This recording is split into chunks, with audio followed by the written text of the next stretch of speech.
to the Master Plant Experience. I'm your host, Dr. Maya Shetreat, and today I'm so happy to have naturopathic doctor Ameet Aggarwal here to talk about family constellations and trauma healing. Welcome, Ameet. Thank you, Maya. Thank you. I'm super excited really to look into the entanglements that we are connected to, from ancestral trauma to parent imbalances to imbalances in the family. And I'll also be sharing some healing sentences everyone can practice or experience for their own self-healing and letting go of entanglements with their family members.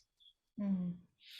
So, one of the things that I've been noticing over the past many years as I've worked with people, but just also in life, is that number one, no matter what kind of mom and dad we had, we want to be loved by them and we want to be accepted by them, number one.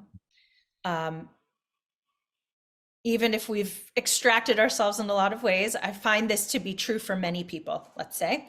And number two is, and this has been very fascinating, no matter how difficult of a relationship someone has with a parent, and I'm noticing this especially with mothers, people feel like orphans, no matter what their age, and no matter how challenging their relationship may have been. Mm-hmm. They feel like orphans when they lose their mother. And so I became really interested in just getting curious about these dynamics that are so fundamental and I see so often. I mean, I'm not going to say it's true across the board, but it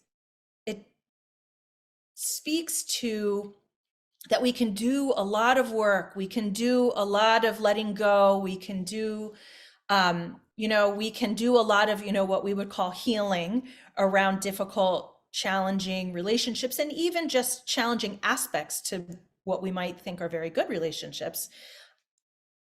And ultimately there's a part of us that is still just a little child, just with those fundamental needs for love, validation, and belonging.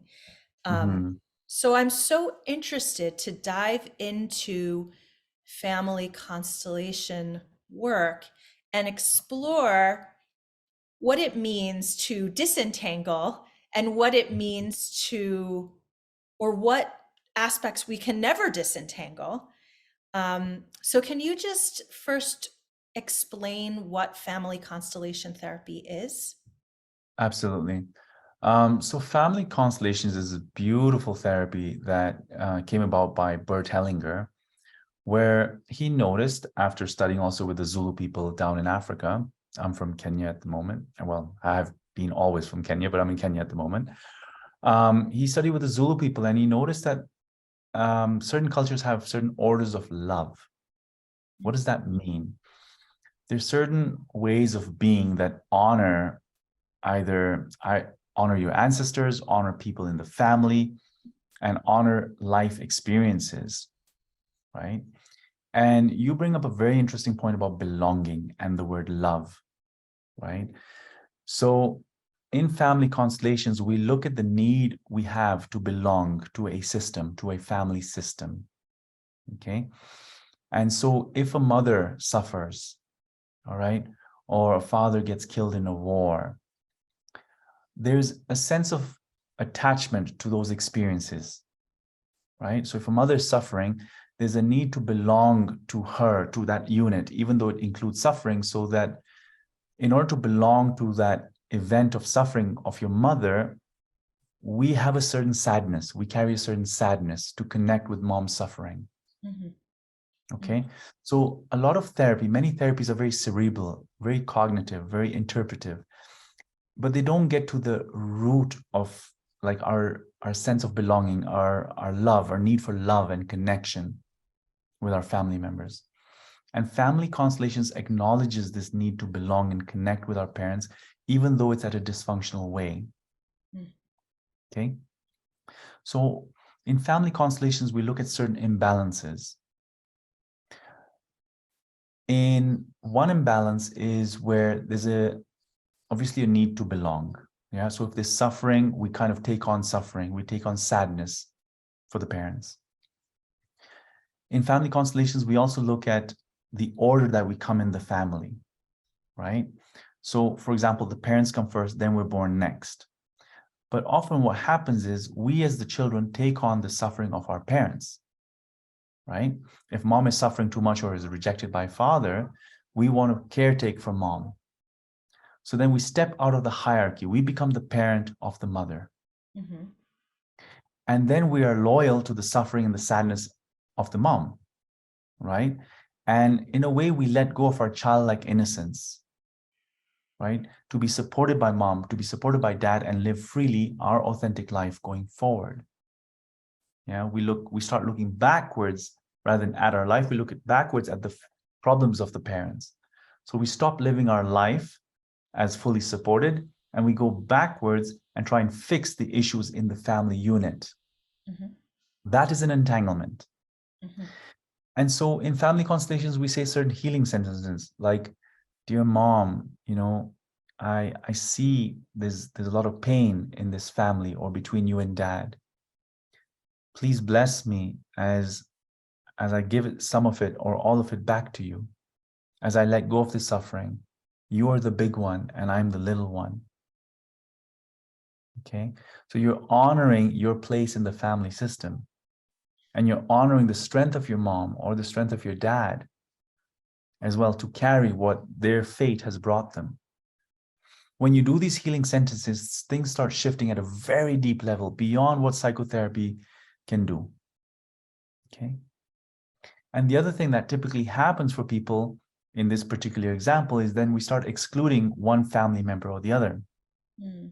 We might be rejecting dad, right, out of loyalty to mom. And dad also gave you life. He's a source of life. Yeah, and this is going to trigger some people, but in constellation work, we often, even though the parent was abusive or dysfunctional, we often bow down to that parent and say, I include you in my heart. I give you a place in my heart. Yeah, for what you could give me, for what you could help me with, I am grateful.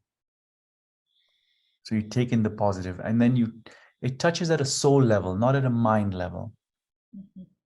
And speaking of inclusion, also often what happens in families is the miscarried or aborted children are forgotten or ignored or not spoken about.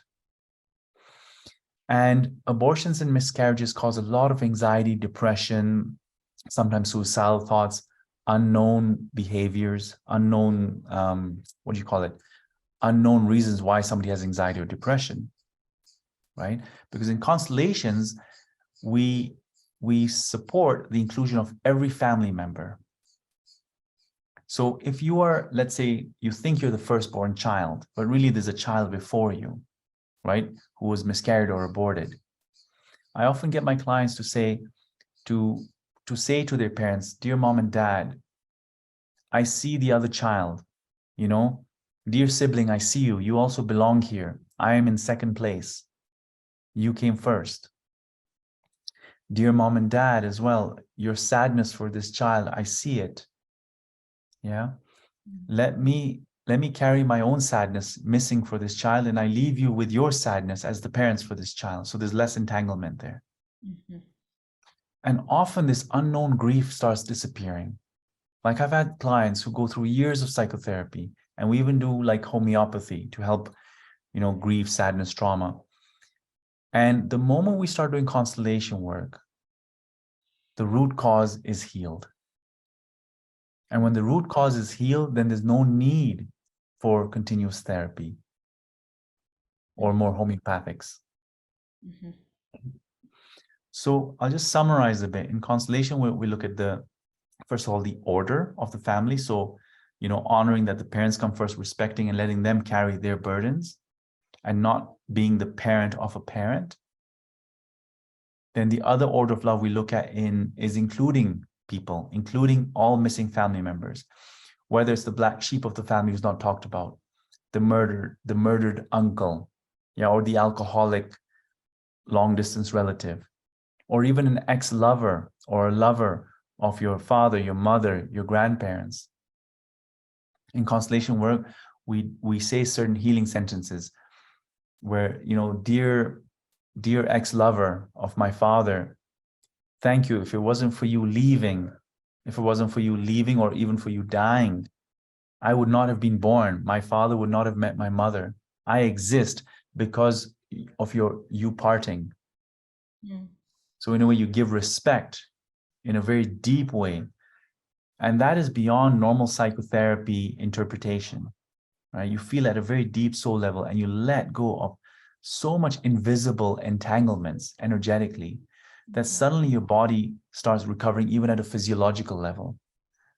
And I've seen migraines, stomach ulcers, physical symptoms disappear when we do this healing work.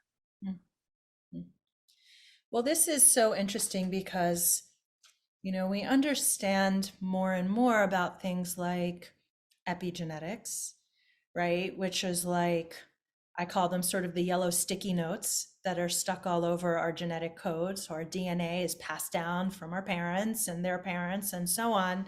And they don't change very much, the DNA coding. But the yellow sticky notes that, great grandma lived through a famine, or my dad lived through a war, and good things, right? Also having abundance and lots of food, or living a very joyful positive life, can also be those yellow sticky notes that determine things that are very practical for us, like when do women start menstruating or go through menopause, do men go bald or not, and obviously much more, right? So much more, so many rich things about our lives that we've kind of been led to think, because we have this very like independent, pioneering way of looking at society right now, right? Our culture is very like, you're in charge of your own health and well-being, Individual. Yeah. right? That there's sort of this like, and we talked about this before we got on, that we extract ourselves, right? We're like extracting like the ourselves from the context of who we are. And so what you're describing, and obviously it's so multi-layered, but is really, number one, kind of touching us on this sort of epigenetic level. And a lot of people talk about epigenetics like toxins we're exposed to and food we eat, but there's obviously this whole emotional, spiritual, mental kind of sea that we're swimming in as well, that's affecting us all the time, and part of our programming as well. So, that's a very, it's a very beautiful way of thinking and acknowledging the, our context and our connections, rather Mhm. than saying, oh, it's just, Maya, it's just Ameet, like we have to do it all on our own and figure it all out. It's like, well, actually, what if we looked at ourselves in the context of the people we come from, Exactly. Systemically. Absolutely. Yeah, Absolutely. yeah. Absolutely. We're carrying so much information inside of us. So I combine Gestalt therapy, homeopathy, EMDR, all the somatic stuff for trauma healing. But none of them come close to really, healing the root cause by healing the systemic entanglements. Because those are carried out of love. Like when we rescue our mom, it's an act of love. Mhm. You know, when we kind of want to connect with dad, even though he's absent, right? And we remain empty inside. It's a very deep love that we're stuck in, Mhm. right? And to do healing words at that level of your soul essence, that is what frees the soul. That is what frees your meridians, your energetics, and your mind as well. Something else I really find interesting about this approach, well, there's a few things, but one of them is thinking about secrets. So I Mhm. think that there's this, um, again, this is like we're very acculturated into this idea that we have to look a certain way, present a certain way, and so on. And so we don't, we're told, or we're just, it's understood in a family system, and as a result of being in a in a culture, in a society, that we don't say certain things, we don't share certain things, you know, and Mhm. there is a toxicity, I think, to feeling like we need to kind of compartmentalize and hide these things, because we're not, just because we don't talk about them doesn't mean they're not there, doesn't mean they're not Exactly. painful, doesn't mean, and then we don't feel like we're being validated for who we are. We feel like we're walking around with these, like, you know, things Yeah. we're carrying under our arm or on our back all the time. And so what I love, and I'll even tell a story about it in a minute, but what I love is this idea of, like, yeah, you know, the lover that my parent had, or the, you know, lost sibling, or whatever it may be. I'm going to acknowledge all of those things. And there's like a real, I think, probably release of shame and kind of lineage pain, you know, that that a lot of people are walking around holding, and as you said, they don't even know it. They don't know it. And in constellation work, we look at secrets. And sometimes secrets are not to be revealed, you know, and we acknowledge that in a constellation session that, okay, we don't need to know, but acknowledging that there is a secret that is affecting the system, that in itself, the acknowledgement itself creates some freedom. Okay. And of course, when secrets are revealed and talked about, and you know, the lover, the missing child, the person who was a murderer are given a place in the system and really included, it's like the whole field heals. Yeah, because we're not just human beings, right? There's a field around us that is missing all these missing people, right? That are part of the field. And we're so trained to kind of reject people or ignore people or get on with our lives. But that getting on our lives is such a false identity, you know, because you're literally like a hamster on a wheel, spinning your wheels, thinking you're getting on with your life. But there's a huge part of your soul that's really stuck in an entanglement because of secrets, because of unacknowledged people, because of traumas in the past. Okay. And to get unstuck, acknowledgement needs to happen, inclusion needs to happen. Yeah. We need to open our hearts to all that came before us, all our ancestors, you know. So another healing sentence I do, and we can all practice this right now, is if I invite you to close your eyes and just think about your mom, for example. And some of you will have different experiences with mom. Some of you might not even know your biological mom, and that's okay. Say, dear mom, thank you for giving me life. Thank you for bringing me here to this planet. Thank you for all that is good between us. I give you back what belongs to you, what is yours to carry. I honor you and your place as the bigger one. I am the little one. Please take me back as your child. Please take me back as your child. Let me not step over your role, your position as the big one here. Let me see you as the big one, and please bless me as I live my life without carrying your pain. Please bless me if I can honor you in a way that allows you to be the big one, to carry what is yours, your burdens, your pain. Let me see you as the bigger one, the stronger one. Give me a place as the child again. And some of you will resonate with these words, okay? Some of you will resonate with, you know, taking the position of overpowering your mom or caring for her. I'm not saying you shouldn't care for your parents, but caring for her as the child and you're the bigger one. And restoring this little balance can really heal your entire nervous system, be very healthy for you in relationships, physiologically, career-wise, because you're not the rescuer anymore. You're not entangled in a codependent relationship anymore. Mm. Okay. You're really honoring the intimacy between you and mom in a correct way. Mhm.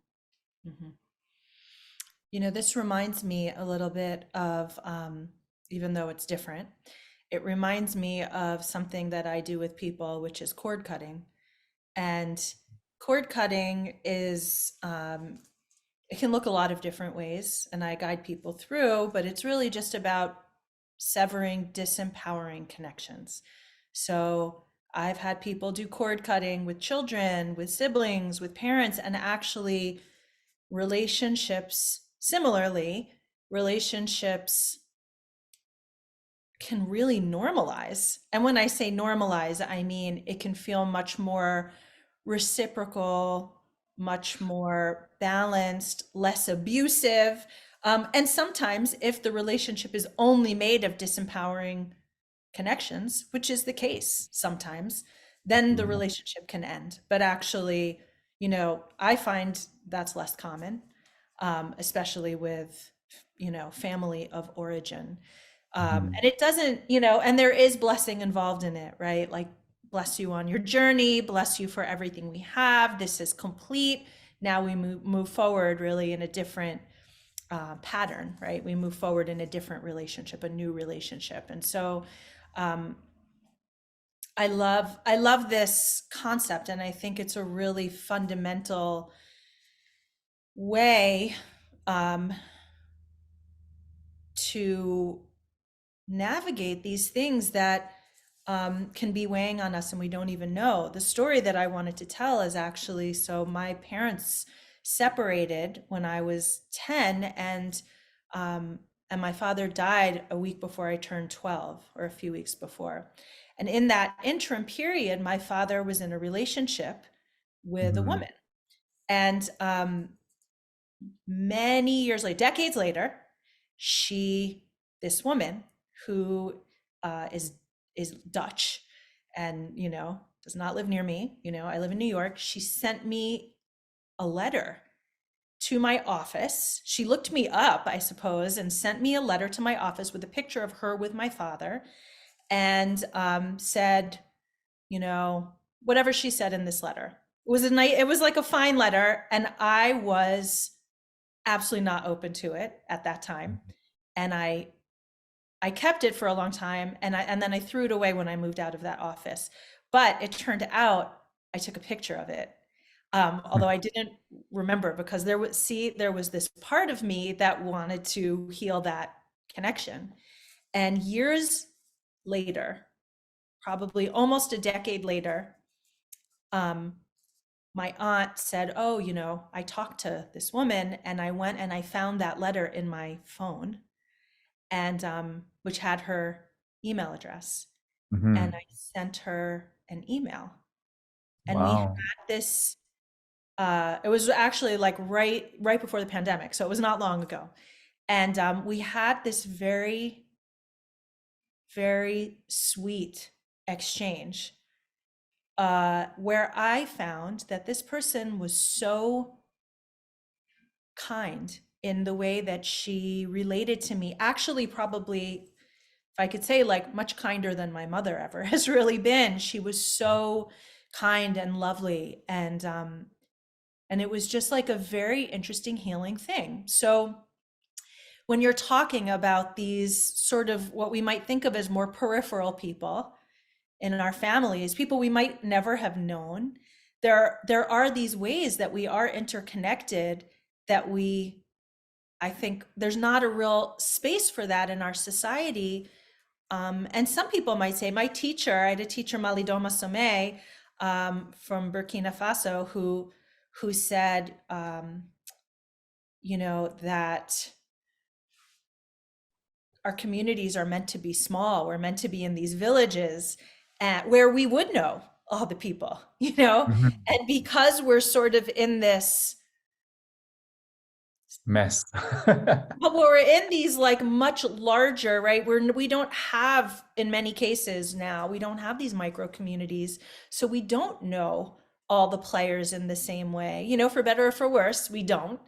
oftentimes. And so, it's I can say from my own experience of sort of doing this, that this person had been some peripheral character, that I was very closed off to.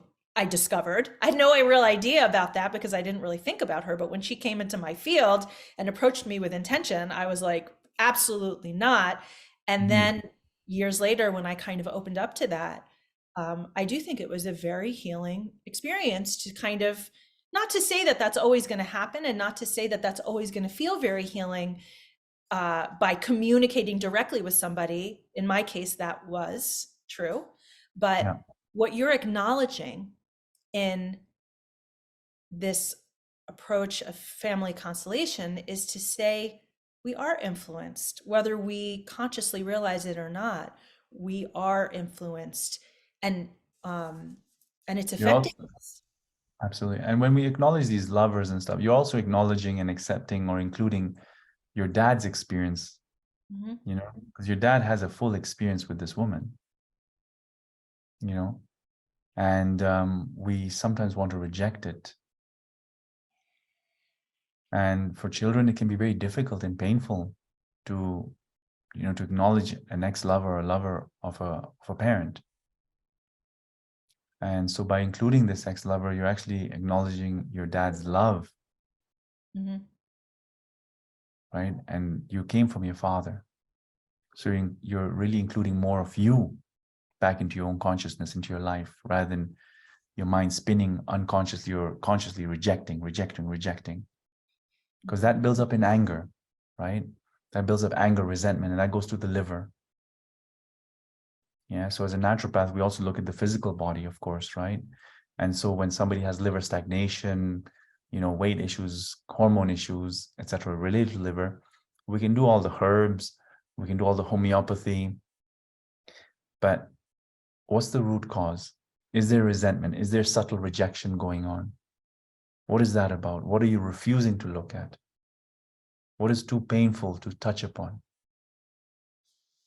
Okay.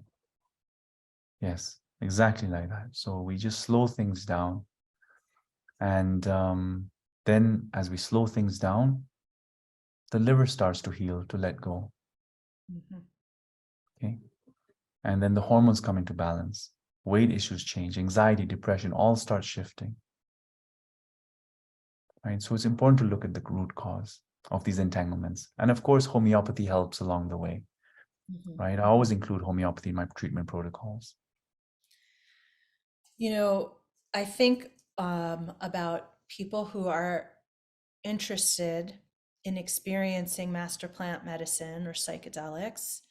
Um, Part of what happens in those experiences is, so we have our um, ability so that we can be functional, successful people in life.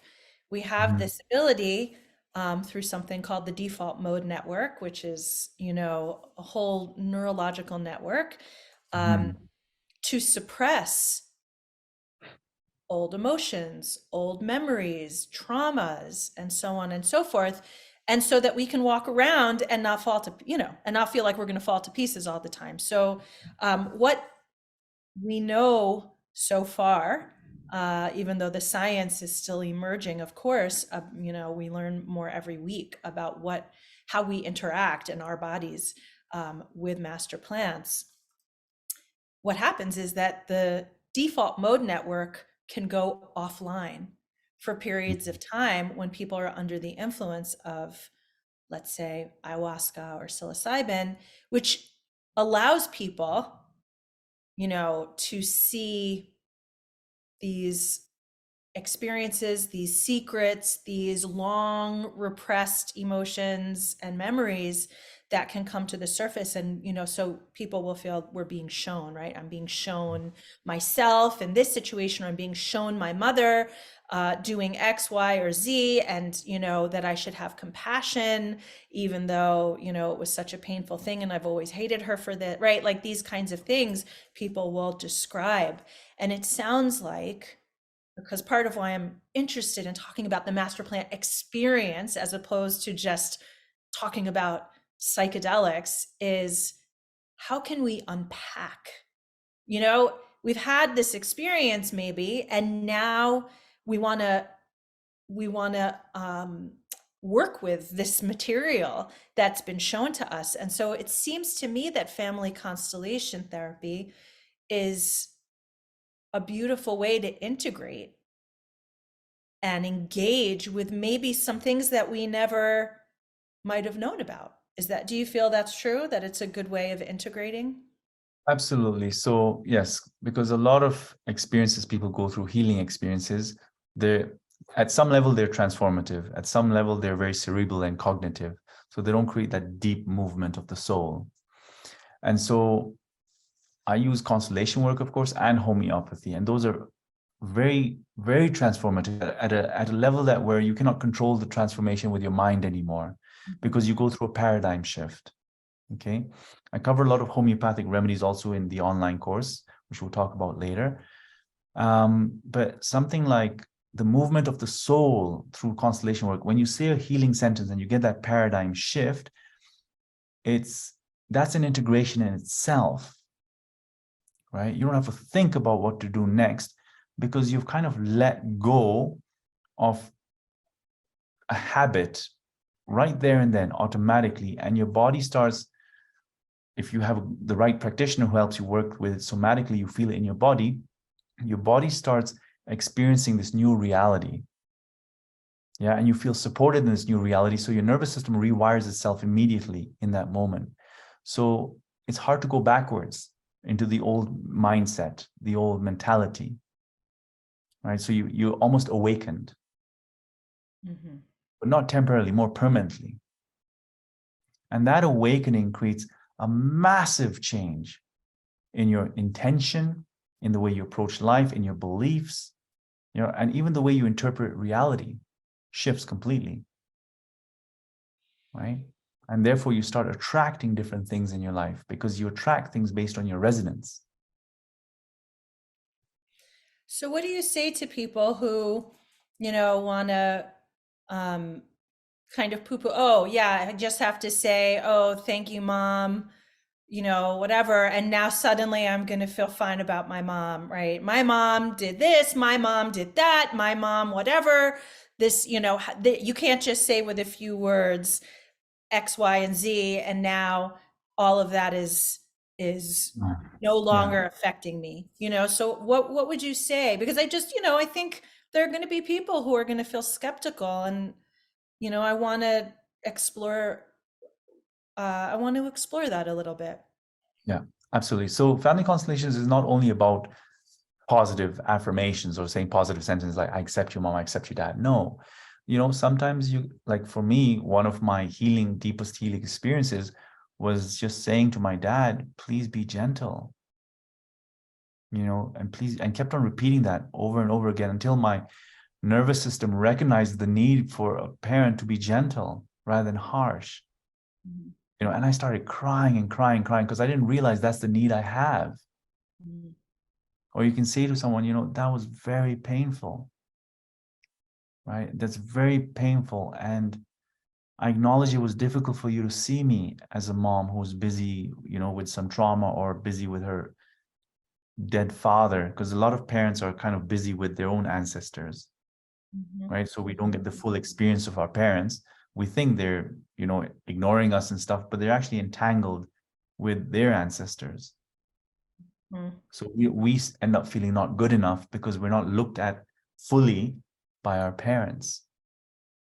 So acknowledging the difficulty gives us recognition of our own needs. Yeah, so I combine a bit of Gestalt, a bit of intuition as well in the constellation work, so it goes deeper that way. So it's not only about those healing sentences, it's really about acknowledging your pain and your nervous system, and then using kind of loving or forgiving words or disentangling sentences, really. So you're not busy interpreting the event and psychotherapizing the event and, you know what I mean, putting meaning to it, but really saying sentences that your body will feel a sudden sense of freedom. Very different from psychotherapy. And I want to clarify, just for the audience, that these sentences are not necessarily things you're actually saying to the people. You're saying it into the field, right? Into You're the saying it privately. You have a choice if you want to go say things to people or not in ordinary reality, but what you're doing with these sentences is sort of introducing them into this greater field that we're a part of. Absolutely, yeah. Yeah, and it works. You know, in constellation work, you can do it individually or we do it with representatives. So you do it in a group, meaning I, as the therapist, will have people working with me in some cases, and you will select these representatives to represent your family members. And representatives can channel in and honestly feel, yeah, what these people are like, your family members. It's unbelievable. Like you will see somebody acting like your mother, even though they've never met your mother. Mm-hmm. Mm-hmm. And so these healing sentences are said to these representatives. And even when you witness these representatives saying healing sentences to each other, you start shifting. You get a different reality of your memories. Okay. And I've also said, I've gone out of a constellation session, called my ex-girlfriend and told her, you know, I betrayed you. You know, really saying that verbally to someone, that was a huge shift for me. So yes, we encourage, if possible, if safe, if not too shameful, to take those sentences out in the real world, if possible, and say them to the people you love or that matter. Mm-hmm. Okay. But even if you just say it into the field, there is a big shift as well. Mm-hmm. And chronic diseases, you know, mental illness, those start dissipating because we're treating the root cause. Yeah, yeah. You know, this is one of those things I find so fascinating because there's been a lot of conversation over decades of physical illness being a result of our emotional state and being a result of kind of our thoughts and things like that. And a lot of people, I think, took that to mean, and maybe rightly at times, took that to mean it's pointing the finger at the person, right? Like, oh, well, if you could just get over X, you would be healthy, and it's your fault that you're not. And what, you know, I just want to name that because, you know, we know now more and more in modern science, you know, Western science, that the way we have experienced our lives and the capital T and small t traumas that we've had change our microbiome, change the way our cells operate. And this is something I talk about in my book and kind of take people through is, you know, this leads to metabolic changes and, you know, autoimmunity and obesity and dementia and all kinds of other things that is not like, oh, it's your fault. It's simply how do we all have primary woundings that happen in our Mhm. childhood, even if we had the best, most privileged, most wonderful life. And I can say that, and I'm sure you can too, because we have patients and clients where, you know, they might look very shiny and nice on the outside, but we know everyone walks around with their particular pain, their particular experiences that are wounds. And so this isn't about blaming or victim blaming or pointing fingers or people not taking responsibility. It's simply like, here's an avenue to engage with what's happening in our bodies and in this field. And so I think, you know, that's just something I want to make sure that we sort of explore and speak to. Yeah, and the mind is like the subtle representation of the being, the human being. You know, we mistakenly separate body and mind. Okay. The mind is the beginning of vibration. Yeah, it's what we're aware of. And the body kind of responds to that, responds and is a part of that vibration. So what happens in the mind is almost a representation of what is happening at your cellular level. Okay, so if somebody, it's not that your mind is the cause of disease, your mind is basically the symptom of what disease you might manifest. Not you might manifest, but that is happening, right? Small, very simplified example. If you're anxious, some people will get an ulcer, right? It's not necessarily the anxiety that's causing the ulcer in all cases. The anxiety is a representation of what the being is going through. Yeah, we pick that up first. Later on, the physical changes happen and the ulcer is there as well, right? So in homeopathy, for example, we look at the mind symptoms, right? As well as the physical symptoms to find the best remedy. And I cover all this in the online course, right? So that it's the mind symptoms can point us to the right remedy versus choosing the remedy based on only physical symptoms. If somebody has stomach ulcers or whatever, yeah, joint pain, each person is different, right? There's 1,000 remedies for these symptoms. One person might be anxious about being left alone. One person might be very resentful and hateful towards certain kind of people, right? So the physical symptoms are similar, but the mentality is different. So their mentality points us to the correct remedy. Right.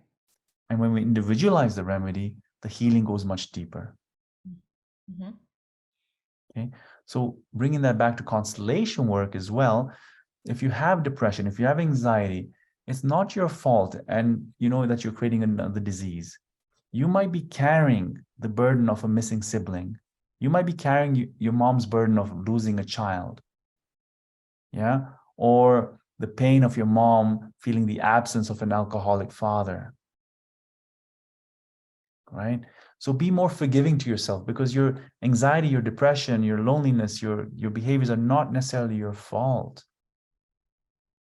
Yeah, you don't have to start, you feel so bad, you can't think positively, you have to do more positive affirmations, you have to do this therapy, that therapy. No, look at the entanglements you might be carrying on behalf of a loved one.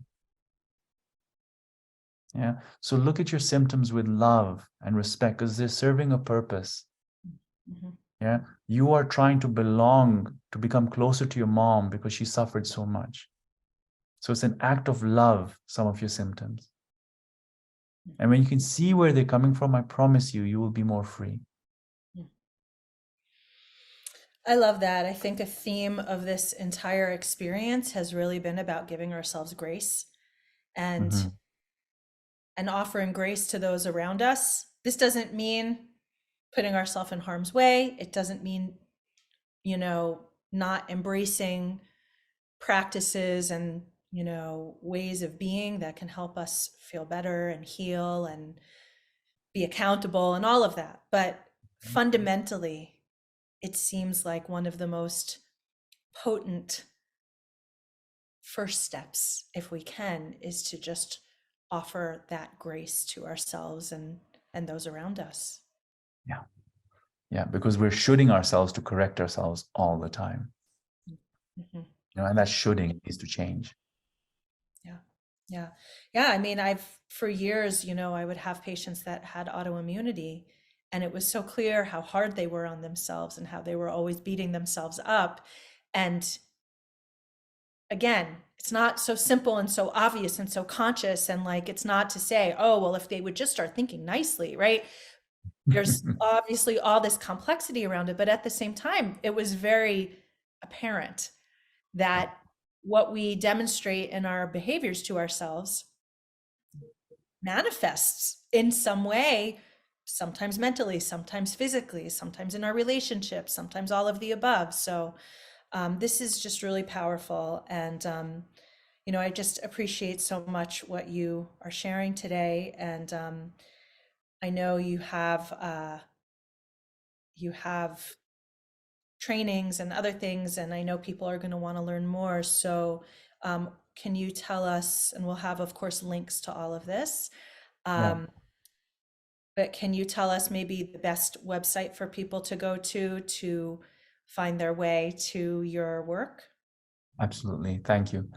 It's drameet.com, drameet.com. There's free videos and ebooks on, healing your gut, liver, adrenals, trauma. There's a beautiful emotional healing exercise. Actually, you can go in there and really forgive and allow yourself to feel these vulnerable feelings that you've been avoiding. And I cover more on family constellations and specific protocols for adrenal fatigue, liver detox, homeopathy for trauma, anxiety, depression, gut healing protocols. So it's really about your mind and body more holistically. It's all there. Amazing. Dr. Ameet, thank you so much. Lots of love, everyone. Thank you.